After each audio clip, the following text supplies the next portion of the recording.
So welcome everyone. Thank you so much for joining us today for our webinar, How to Embrace Digital Accessibility this year. My name is Graham Gemmell. I'm the National Manager for the ANZ region at ReciteMe, and I'll be your host for today's session. I'm a white male, 6 foot tall, shaved head, some would say bald. I shave the bits that aren't bald, and I'm wearing a white shirt. We've got a really exciting agenda lined up today to explore how digital accessibility is evolving in 2025 and why it's more important than ever, not just for compliance, but as a key driver for innovation, inclusion, and for business success. So before we dive in, let's run around for a round of introductions for our amazing panelists today. And maybe if we start with Kylie, ladies first. Would you be good enough to introduce yourself? That'd be fantastic. Thanks for that, Graham. My name is Kylie Dobson. I am the Customer Strategy Manager at Australian Gas Infrastructure Group. I am a white woman, early 50s, although I like to think I look a little younger, with long, dark, straight hair, and I'm wearing navy top. Hi, I'm Tim Sitwell-Mogridge. I'm Head of Marketing at Black Swan State Theatre Company of Western Australia. I am 46 years old, blonde hair. I've got black, thick-rimmed glasses on. I'm about 5'6", and I've got a blue top on. Thank you. And finally, and certainly not least, Loic from Hong Kong. Hello, everyone. Indeed, based in Hong Kong. I'm Loic Andre. Feel free to call me Loic. I'm the country manager for Wise Employment Hong Kong. And I stand at about 1.84 meters tall, though on a good day, my posture might add a centimeter. I have short brown hair, green eyes with a hint of gold, a lot fancier than it sounds, light skin, and a neatly trimmed beard that is trying its best. And to no surprise, my mother insists I'm very handsome, and she's never wrong. So, there you go. Thank you, Loic, Kylie, Tim. It's fantastic to have you guys on board with us today. I'm really, really grateful for you to take the time and just share your thoughts during the course of the next hour. So thank you so much for that. So before we jump into today's topics, for those unfamiliar with ReciteMe, we always get asked in these webinars, why don't we tell you what ReciteMe does? So I'm going to start with that because I don't want this to be about ReciteMe. It's about diversity and inclusion in a broader sense. But in terms of what we do, promising that you won't be killed by PowerPoint today, I've got literally one image that I'd like to share with you today. And I think this really adequately describes, hopefully you can all see this, I'll describe the image for those with visual impairments. So we're looking at a door with some steps and a ramp all covered in snow and a caretaker and a person in a wheelchair saying, could you please shovel the ramp? And the caretaker saying, all these other kids are waiting to use the stairs. When I get through shoveling them off, I'll clear the ramp for you. And then the kid in the wheelchair says, but if you shovel the ramp, we can all get in. It's a really simplistic way to think about inclusion. But in the same way, if we take a people-centric approach to digital resources, it'll likely just be better for everyone. And I think that's one of the points that I'd love to be able to make today, is just to make your digital resources people-centric. So what do ReciteMe do? We achieve digital inclusion by providing a suite of accessibility tech solutions and services. These include our WCAG accessibility checker, which gives your organization visibility of the compliance level of your site in real time, as well as instructions on how to fix identified issues, reporting, etc. We're actually likely most famous for our assistive toolbar, which is a tool which helps enhance the user experience of people living with disability and language needs, with adaptations on the site such as text-to-speech, translation, text styling, customization, focus tools, and reading aids. So that's what Recite do. And together with amazing organizations such as all of our panelists, actually, we continue to try and break down barriers and empower people online every day. So my task today is to talk about a few topics. And the first is the state of digital accessibility in Australia. Why is digital accessibility important? And I would say digital accessibility ensures that everyone, regardless of their abilities, can access, understand, and interact with online content and services. It's a rapidly evolving world where the internet is integral to everyday life, and accessibility is not just a nice to have anymore, it's really a necessity. For Australians living with disabilities, online barriers can mean exclusion from vital services, information, and even employment opportunities. In fact, there's 4.4 million Australians living with a disability, and approximately 1 in 5 Australians have difficulty accessing digital content. So these individuals represent a significant portion of our population, and we really must ensure that they're not left behind in our increasingly digital world. Accessible websites and digital platforms are essential for ensuring inclusivity and equality for all. So in terms of the laws and regulations in Australia, we have several laws that support digital accessibility. The first, I suppose, is the Web Content Accessibility Guidelines, or we refer to them as WCAG because it's a mouthful otherwise. Established internationally by W3C, they serve as a benchmark for creating accessible websites and digital content. They outline how to design digital platforms that are usable by individuals with disabilities, including those with visual or auditory or cognitive or motor impairments. I should point out here that even if your site is compliant, that does not make it usable, as usability is not contemplated as part of those WCAG guidelines. These guidelines are very focused on the back-end build of the site from a more technical perspective, but are still a very important aspect of accessibility, because the more compliant your site is with those guidelines, the easier it will be to use for people that are using assistive technology like our toolbar or any other. In addition, Australia's Disability Discrimination Act makes it unlawful to discriminate against people with disabilities in areas such as employment, education, access to services, and these obviously include online services. And then finally, there's the Australian Human Rights Commission Act, and this also helps protect against discrimination and ensures that digital platforms align with human rights standards, further reinforcing the need for accessible digital environments. So despite these laws, Australians with disabilities still face significant challenges when navigating the digital world. Websites that lack alt text or alt tags for images and graphics, or poor color contrast, or inaccessible forms or content that's not keyboard friendly can create unnecessary barriers. For example, a person with visual impairments may struggle with websites that are not screen reader friendly. Similarly, individuals with hearing impairments may miss out on important content if audio or video media lacks captions or transcripts. So people with motor disabilities find it difficult to interact with websites that aren't designed for keyboard-only navigation, or they lack sufficient touch target areas. These challenges not only impact individuals' ability to access services, but also limit their independence and obviously the quality of life. So looking at the trends moving forward, or looking ahead, we are seeing a significant shift towards stronger enforcement of accessibility laws in Australia, which is fantastic. As digital accessibility becomes more a critical issue, we can expect the Australian government to tighten enforcement and to encourage businesses to adopt accessibility standards proactively. As of the 1st of January this year, and I see there are quite a few government organisations on the webinar today, all government departments in every state are required to adopt and adhere to the new digital inclusion standard. But essentially there are 5 criteria for this new standard, and they are embracing diversity, motivating digital use, protecting users. Number 4, absolutely critical, make it accessible. And 5, provide flexibility and choice. We're hearing more and more often that any business that's looking to engage with a government department, or an enterprise organisation for that matter, whether it's for a tender submission or a provision of services, that company's website must be compliant to the WCAG standards as a minimum to be considered for those opportunities. So if you don't have a couple of slides of your presentation decks around accessibility and inclusion, it's likely that you're missing out on opportunities already. We have a number of customers that can attest to that. Another trend is the move towards inclusive design becoming the standard rather than an afterthought. And more organisations are realising that accessible design benefits everyone, not just people with disabilities. Designing for accessibility is just good business sense, as it expands the customer base and enhances usability and builds trust for your brand.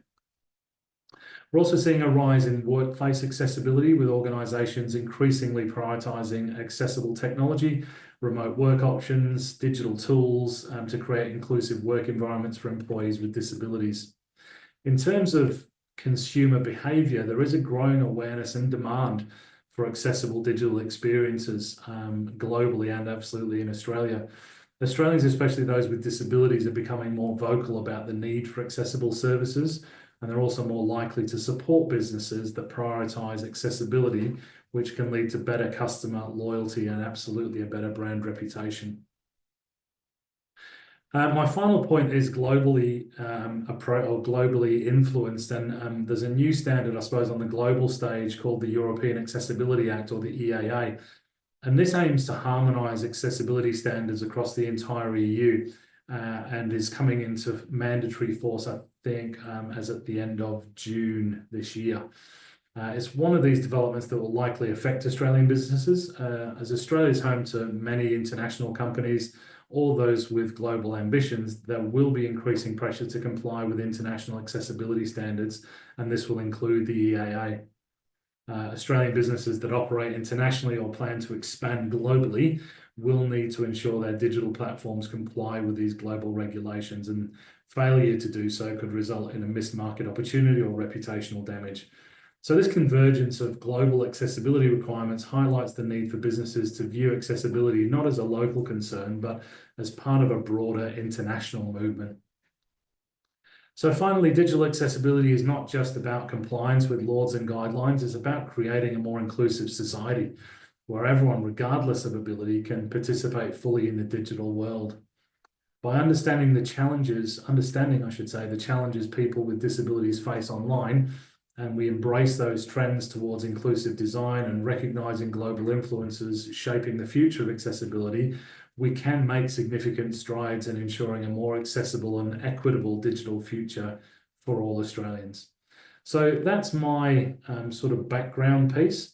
And now that I've sort of laid that framework, I suppose, of what inclusion is and why it's important, let's stop me talking and move to our first guest, which is Kylie from the Australian Gas Infrastructure Group, who's going to tell us about why accessibility is important for them and best practices that they've implemented. So over to you, Kylie. Thanks for that, Graham. Yeah, please stop me if I keep talking for too long, because I am really super passionate about this subject, and I am known to like the sound of my voice. So please do let me know. What I wanted to do, I guess, is tell you a little bit around our organisation and why we may not be the first company that you might think about when you're thinking about digital inclusion or inclusion more generally. We are a gas infrastructure business. It's in the name, which people don't really know this as a brand, but you may, depending on where you live, know some of the companies that we operate. So in WA, it's the Dampier to Bunbury gas pipeline. And in the eastern states, we have Australian Gas Networks and Multinet Gas. So our job is, we're the pipes in the ground to people. So we're what they call a distribution company. So we are literally, we have the pipes that go from one house to another up to the meter, supplying the gas. So we don't have a typically much of a direct relationship with our customers. So they would get their bill through a retailer. So here in WA, that might be, say, Alinta, or that Alinta might be, in the East Coast as well. But we're the ones that actually are supplying that gas. So really, they only talk to us when they want to get a new connection, or if they have a fault or something like that. So we're a little bit like one step removed from our customers. But so we were very, very clear, and as an industry, been around for a really long time, very clear about what our part is in servicing customers, and that's about giving them safe and reliable gas. That's it. That's what we do. But about 6 or so years ago, a group of energy CEOs got together, and they formed a group called the Energy Charter. And the Energy Charter had a mission around bringing the customer to the centre of what we do. And they came up with a set of principles around that, around how it is that we would bring the customer to the centre of the utility industry. And you're allowed to have a little laugh about that if you think we haven't quite got there yet, but we are working on it. But we were really involved in that process and very excited about it. But again, we're pretty clear on where our bit is, until we were really challenged to say, actually, one of the principles is around providing support for people who are experiencing vulnerable circumstances. What are you guys doing in that space? And we were really, well, we're supplying safe and reliable gas. But no, you could be doing more in this space. So it's kind of like, okay, we went out and talked to our customers. We do a process every 5 years where we do our budgetary cycle effectively. And we asked them, if we asked you to pay a couple of bucks a year, would you support us stepping into this space? And 93% of our customers said they wanted us in this space. So that's not, you can't get 93% of people to agree on pretty much anything other than it's an outrage that there were no democracy sausages on the weekend. You really can't. So we were really given a mandate from our customers to say, get out there and do something. So we really didn't know a lot about that because, as I said, we're a step removed from our customers. And we really had to go out and find out. And so we brought together a council of people from all kinds of sectors where people were experiencing this vulnerable circumstance, and the first and just to learn about it really. And the first thing we learned is don't call people vulnerable. They do not like it and it's rude. So it's like, that's actually really, really good point. People aren't vulnerable. They just need to have the right tools. And we can provide some of those tools, and we should be providing some of those tools. So that's really where we kind of came to it from, and we developed a program which we call Priority Services. But we still sat fairly comfortably in our space because that was around gas safety and repairing and replacing appliances, but still kind of sitting in that space. But one of the key objectives of the program was about making our communications more accessible. And we really hadn't done a lot in that space. So we really knew that we had a lot more to do. And so we implemented the Recite Me toolbar fairly recently, actually, across our Australian Gas Networks website. We're about to do it across our multi-net gas networks websites as well. And it really was in terms of how to make that. How did I get support, or how did we get support to do that? It actually was a really, really simple thing. And the reason it was simple is because it's about safety. And safety is always, going right back to that beginning, what do? We keep people safe. We have all of our safety information that we want our customers to know up on our website. What do you do if you smell gas? What do you do before you want to dig in your garden? What do you do if, you break a gas main? You need to know what to do in those circumstances. What if your pilot light blows out? All of those questions around what should you be doing? No problem. We have all that information up on our website.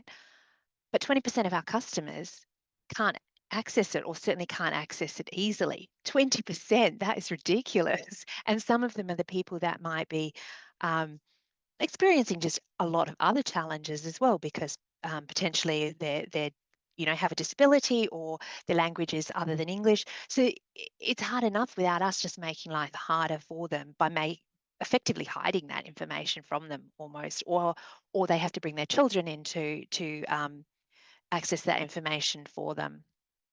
So because I work primarily with a lot of engineers, you talk about safety with them and they are loving it. So that really did make it very easy for me to get it implemented.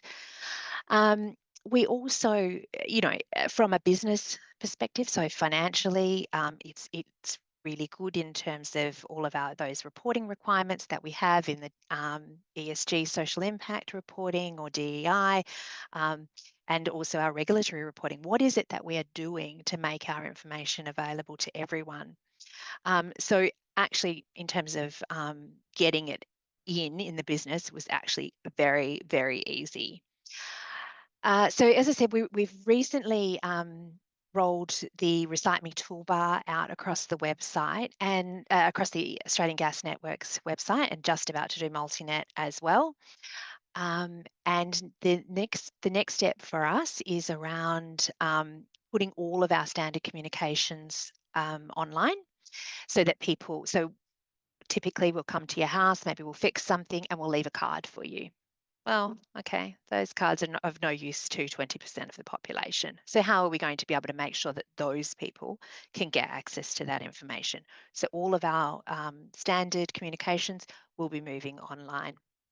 And as part of that process, we're also going through developing the procedures to make sure that as those documents are changed or as new documents are published, they automatically get loaded up onto the website, so that they can so that the person who needs it can use the toolbar to read that information.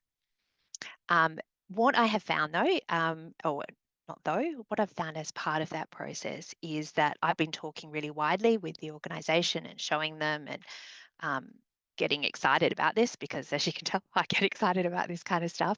And what I have found is that there are so many people across the business that have lived experience. So either them or their family member, and they have so many ideas. And there is really so much of the have you thought about, and could you do, and what about we?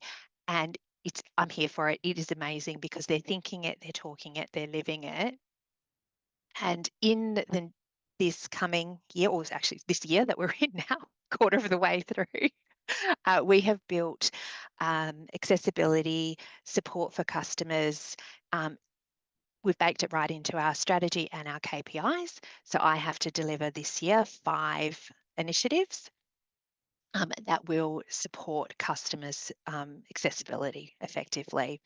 So one of them is the Recite Me toolbar. That one's pretty much done, so that's good. I'm partway there. So those thinking about it, making it part of our bonus structure, etc., is things that is just really embedding this, and we're really taking that conversation. It also is something that we're all taking out to the industry through that. Remember at the beginning I talked to you about the Energy Charter. Everyone has those same commitments around supporting customers, everyone that's a member of that.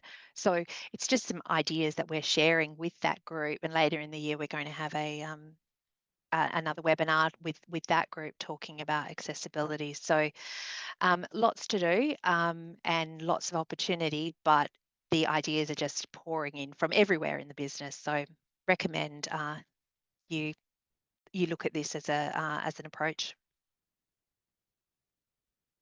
Thanks, Kylie. What I would say about that, and thank you so much for the time and effort.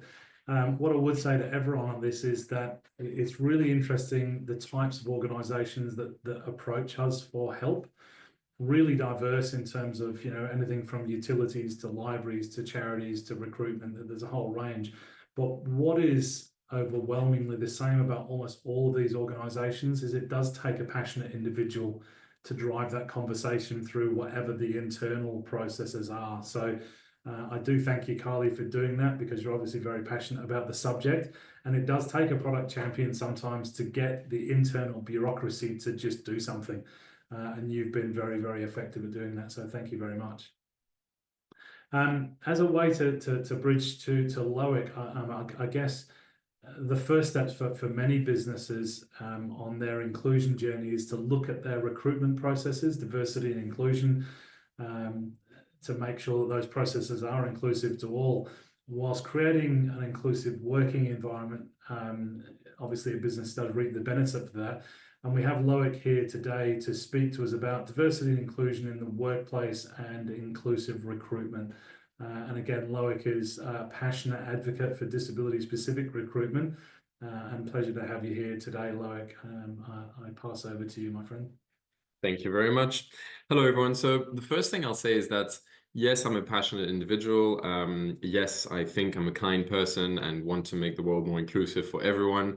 And it's not a but. Similar to what you did, Kylie, earlier, it's not a though, it's not a but, it's an and. It's also just business, right? I want to get a good salary. I want to grow my career. I want my team to have the same. I want businesses to thrive. I want our own charity and business to thrive. So the way we look at inclusion, and we don't really look at diversity. We think diversity is a result of inclusion, right? The two things we look at is inclusion and accessibility. Equity is great, but equity is something you build into sort of management, in our opinion. And we like to say we operate with a charitable heart and a business mind. So the first thing I want to sort of set straight is if anyone wants to get into this because it's the right thing to do, great, do that. Also look at it, or if you don't know it, find what the business angles are, because good business is just good for everybody, right? And you know, the metaphor and the picture you shared earlier, Graham, on the ramp, I was actually going to go with that and say, whether you own a lemonade cart or a bakery or whatever it is, making it more inclusive, whether you do universal design or just a small step, any step is good and nothing is perfect. Even universal design to some extent is not perfect, right? That's not only going to benefit that more clients are going to enter your store, it's probably going to, if you look at a ramp in the bakery, it's probably going to make your delivery companies a little more or a little less whiny when they come in and have to go up the steps with their trolley, because they'll be like, oh, you got a ramp. Great. I love coming to your shop to deliver now, you know? Everything has positive impacts, because if something's accessible for someone, I've never walked around the city and gone, oh, these accessible things are in my way. You know, it's the opposite. It's like, oh, cool ramp, I didn't want to take the stairs. You know, or cool lift, I didn't want to take the stairs. It's inclusivity is really good for everyone, and it's good for businesses too. You know, we in case it's not clear, by the way, we're a recruitment agency that is also a charity, and so day in and day out, we place people living with all sorts of disabilities, whether recognized or not, whether diagnosed or not. It could be someone who's legally blind. It could be someone who's autistic. It could be someone, anything. It could be a medical, a temporary disability. And we only have successful cases. Now, just like all recruitments, sometimes we have people who quit or who get sacked, if that's an okay word to say in Australia, after a little bit of time. But that's just normal life cycle of employment, right? And through every business that we've helped hire, they've not only benefited internally, they've also benefited externally. So internally, first of all, everyone always, or I guess most businesses, struggle to find talent, right? I always say to clients, you're not allowed to complain about that unless you're tapping into every possible talent pool. And you're going to get a lot more talent that applies. But not only, let's imagine you made your business inclusive to people with disabilities to apply to jobs, and you encourage your hiring managers to do that. You're not only going to get the people with disabilities to apply to jobs, to either Kylie or Graham's point earlier, you're also going to get people who have a son, a daughter, a parent, a partner who's living with a disability. You're going to go, oh, okay, well, I had 3 choices of employers I wanted to join. I'm going to join the one that's inclusive to people with disabilities because I can relate to that. And I'd like companies to do that. And there's also cases for innovation, right? Like we share, so everyone in my team in Hong Kong is themselves living with a disability. And I see the solutions they come up with, and I'm not saying that's only people with disabilities, and some of them less than others, because it also depends on personality, motivation, etc. But when they need to come up with solutions, some of them actually have different ways of looking at it, because the team's so diverse and because they've had to understand how to navigate their path to work every day, or understand how to stay focused on the task because they're neurodiverse or anything like that. So you get very different perspectives. And if you need a bit of convincing, if you look at EY, for example, Ernst & Young, one of the big 4, in the US and now spreading to the rest of the world, they really focused on neurodiversity.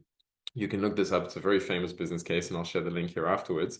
Their productivity from having diverse teams in terms of neurodiversity rose up to 30% on some of the projects they were doing. So that's demonstrated over, I think, close to a decade. That decade part, I'm not sure, so don't quote me on that one.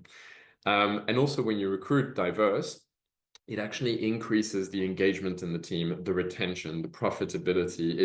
There's no case where it says where that I've seen in my experience, there's 4 years of just recruiting people with disabilities into quality jobs. I've never seen something negative come out of it, except maybe at the beginning when you have a less experienced hiring manager that is tasked with building a team of 4 cleaners living with disabilities, which we've had before. But that's just about being a young manager that's got less experience. It's got nothing to do with the disabilities. So I'd say that's what I'd answer to that, Graham. Oops, thank you, Loic. Always informative and always passionate. I love that. And it's interesting, I think I've seen quite a few people that have joined us today have spoken to me previously. The ramp analogy you raised earlier on, I think we talked about 2 or 3 years ago when we first met, which, you know, when we think back to the 80s and 90s, physical accessibility, as Loic was just talking about, was absolutely the thing that people were focused on. ramps into buildings, access to bathrooms, car parking, all that sort of thing. And in the digital world, we're still asking people to bring their own ramp. And that's a really great analogy, Loic. I really appreciate that, because there are things we can do to solve that, and really easy things too. So that's really fantastic. Appreciate that. Sure. Many businesses do ask about the ROI of implementing sort of inclusive techniques or technologies. And it's the thing that I've asked Tim from Black Swan Theatre to tell us about, I suppose, the wider impact of accessibility for their site visitors. They've been on this journey for a little bit of time now. So Tim, over to you to let us know about how that's affected your clients and site visitors. Yeah, absolutely. Thanks a lot. I will try to answer that question a bit and talk about some other stuff as well. It's really great to be able to talk about Black Swan, the State Theatre Company of WA, and about our digital accessibility and just kind of why it matters to us and what we've done to embed it sort of within the organisation.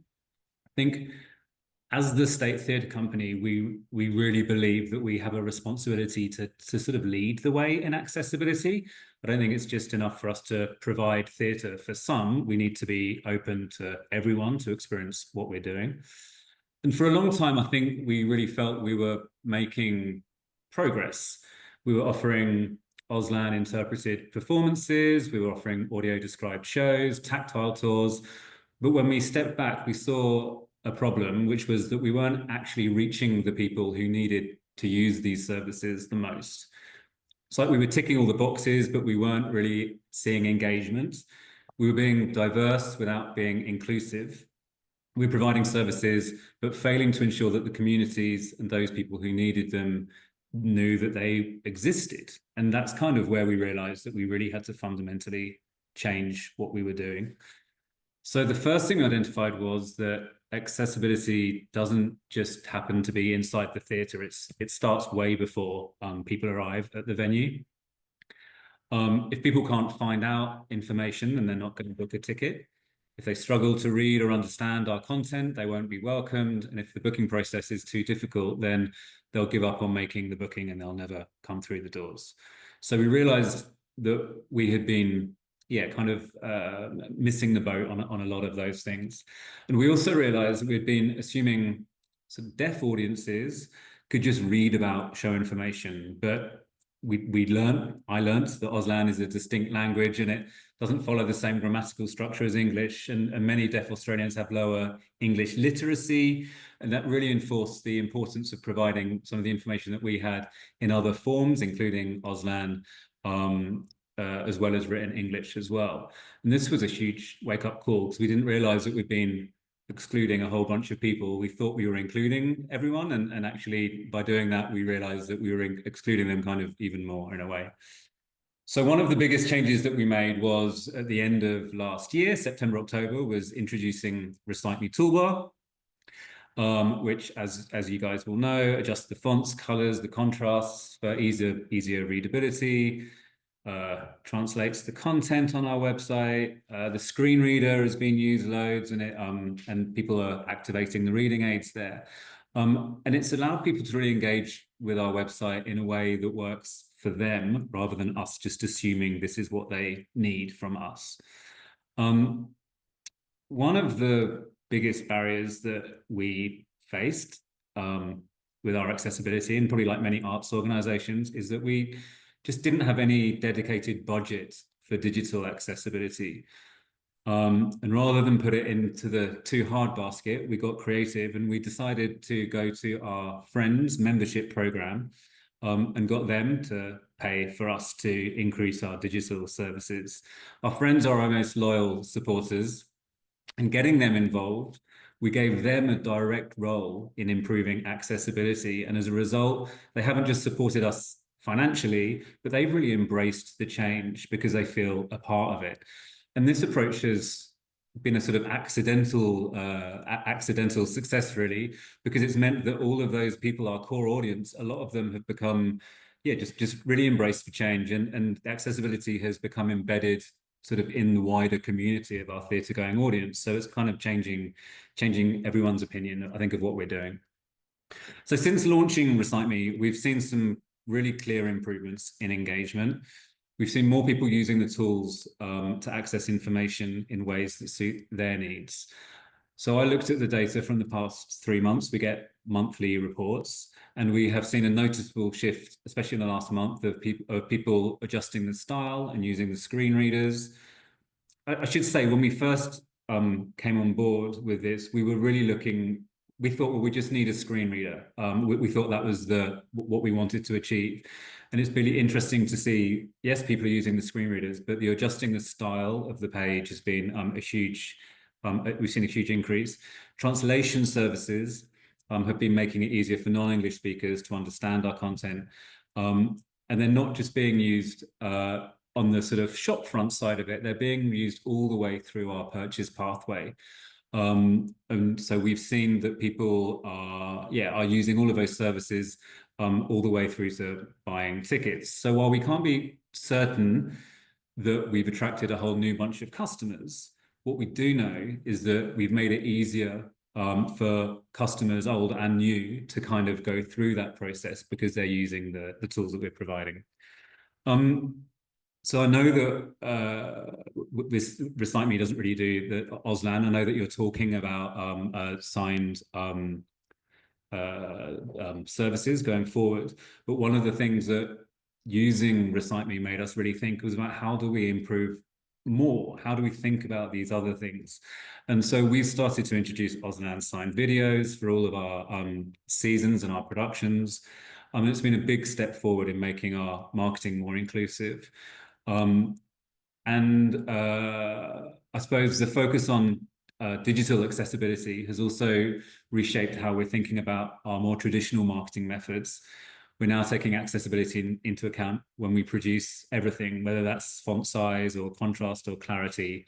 We're ensuring that basically we're ensuring that people of all abilities can access the information that they need.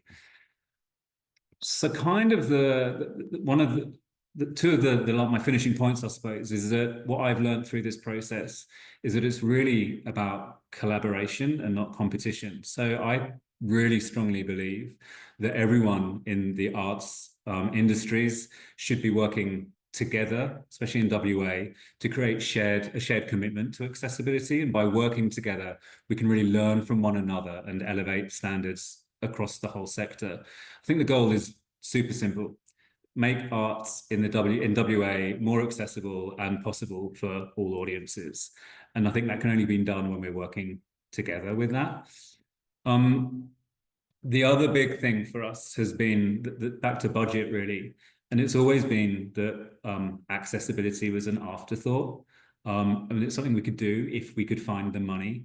And that's no longer the case. I've worked really hard and relentlessly with our finance team to make sure that accessibility is now a budget line item on everything that we're doing. It's a small budget, but it exists. And the more people engage and the more we can prove that people engage, then the stronger case I have to increase that budget. And so most importantly, accessibility is now a standard rather than just an extra if we can do it. So my kind of takeaways from the whole learning experience has been start somewhere, start anywhere. Any small change can really start to make the difference. We've learned so much from talking and engaging directly with those audiences who need the services the most. And most importantly, the moment you give it a dedicated budget, then you shift the conversation from being, if you can afford it, to this is just part of what we do and it has to be done. So we're really proud of the journey that we've gone on and the journey that Recite Me has taken us on, both in the digital space and what it's done to make us think about everything that we're doing. And I think every step that forwards makes theatre and arts more accessible to everyone. So yeah, that's kind of where we're at.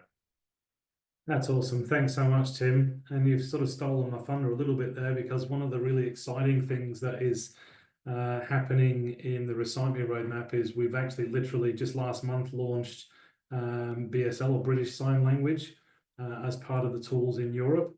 So you can have areas of content with a video of someone actioning the British Sign Language content for those particular pieces of content. So we're in the process of working with some partners here in Australia to extend that to Auslan. And very soon you'll be able to have portions or selected areas of content signed in Australian or Auslan, which again is a fantastic way forward. But look, as I said, it wasn't, and I thank you so much for all three of you for your very kind comments about Recite. It wasn't the intention, and I hope you'll back me up. I didn't ever say, please talk about Recite Me, but it's been a joy to work with all of you. You know, you're clearly all passionate about this idea of inclusion, and it makes our job very, very straightforward to work with you guys. So that's really fantastic, and it's a pleasure for us to be your partners. If I could just finish up, just to ask each individually, and I'll maybe start with myself so no one takes my thunder. Yes. Graham, I'm so sorry to interrupt you, but can I just add one point before we go into the final points? Of course. That'd be all right. Thank you so much. I just want to add that we've spoken a lot about, and I love the creativity at the theatre and in the GAS organization of how you find the budget, you slowly wield it in, etc. I think something to remember that's really key in accessibility is to not design it without including the people who you're designing it for. And so that goes through your customers, whether it's customer surveys, etc., asking for improvements, but also, and obviously I'm a bit biased here, hiring people with disabilities, right? To actually, or any type of disability or temporary or permanent condition, anything it is, to come in and support you in that journey. Not necessarily hiring someone who's dedicated to do that, because that's probably not the best thing to do, but just embedding people in your organization slowly and just starting. And actually, if I could answer, there's one question in the chat. Graham, may I pick that up because it's sort of related to, thank you. So it's a question from MCK Ban, I think, who says, if you want to encourage a wider perspective to include the voices of people with disabilities and other points of views, how would you approach finding those people through recruitment and current employees? I find that people are worried about being discriminated against rather than celebrated. So I guess we get this question a lot from employers when it comes to recruitment, or people disclosing, or we prefer the word sharing, their disabilities who are existing employees. The advice I'd give on that is to really start with, and this sounds very sort of self-help book, but start with the why. If you're going to ask existing employees to share their disabilities, first of all, don't start with that. Start by asking them what they need in terms of adjustments to do their job properly, or if there's anything they want to share about day-to-day adjustments. We like to also reframe the word workplace adjustments by calling it productivity tools, because if one of us goes surfing or skiing or whatever it is you do on the weekend and you come back with a broken arm, and you can continue working because you've got speech to text because you can't type on the keyboard, for example, that has all of a sudden become a productivity tool. Or if you're slower because you've got any form of temporary disease and you're working slower and you're enhanced by AI, whatever it is, that's a productivity tool too, not just accessibility. So we're starting with really asking employees to share if they want, but not about the disability, about the adjustments they need, and saying that anyone can receive that really, really, really helps. So including people in that, and to your point, the person who put that comment in the chat there, really making sure that you communicate what you're going to do with that information. It's just about giving people the tools they need at work, nothing more, nothing less. It's anonymized, and it's also for caretakers, not just for people with disabilities. I think those are important things to consider.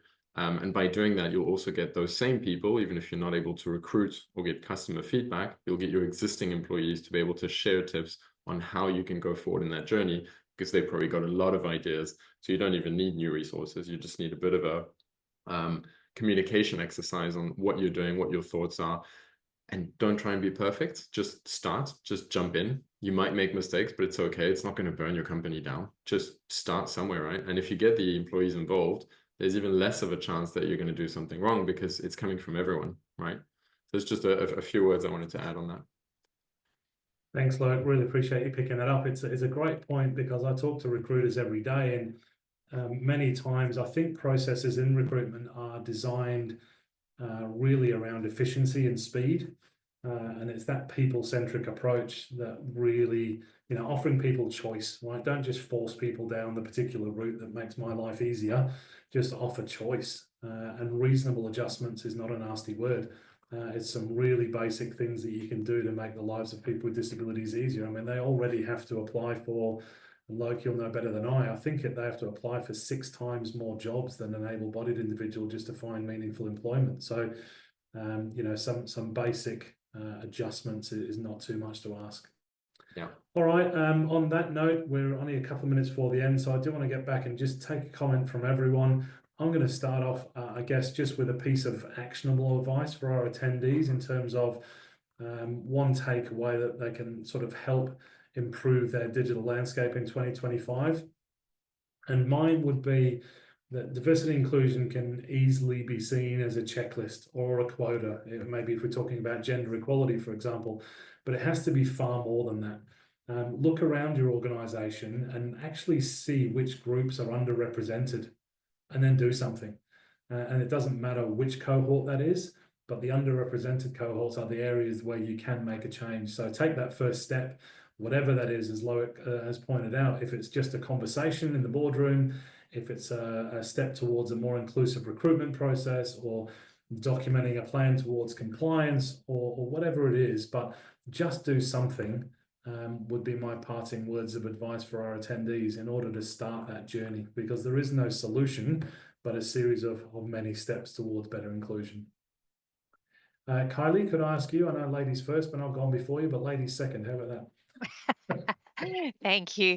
I think it's probably a bit of a theme of what we've been saying, but being excited about it, sharing anything that you've learned, sharing a statistic, sharing a tool that you've seen. So, we're talking a lot about Recite Me today, and that is one that I've been demoing a lot across our business, and I am excited, and people pick up on that, and then they want to talk to me more about their ideas for other things. So, that's obviously not the only tool. It's the one that we're talking about right now, but yeah, be excited, be open. Thanks, Kylie. And Tim? Yeah, I think for me it's about just shifting that company culture and shifting the way that people think about the services and the way that we are using digital accessibility. Because if you can get it as a line item and this is what we do, rather than, oh, if we can, then we'll try and do that at some point. And just shifting that so it just gets put into that yeah, this is part of our normal practice, rather than this would be nice to do pile. Awesome. Thanks, Tim. And Loic, as is our normal way of things, you get the last word. Thank you. Apologies for that. I'd like to give everyone one piece of homework, which is just change one thing about the recruitment process in your company if you can do that, whatever that is. And some examples could be add one more way that people can apply to jobs in your company, or add an accessibility statement on your website. We only just did ours today for Wise Hong Kong, and we used the tools on Recite Me's website. They've got a resource library there that we use for it, and a bit of ChatGPT, or put a rescheduling interview policy, whatever it is, right? But just change one thing about your recruitment process, and that might snowball into something bigger. Amazing. Thanks, Loic. All right, we're going to wrap it up there. We're just out on time. Thank you, all our amazing panelists, for joining us. It's a pleasure to continue to work with you guys, and we look forward to continuing that journey with you. Thanks to all our attendees. Any questions, please feel free to drop us a note, send me an email, give us a call, and we'd be very, very happy to have a conversation with you about whatever you want to talk about with regards to inclusion. But I thank you all for your attendance, and hopefully you've got something that you can take away and use meaningfully in your own businesses. Thanks very much.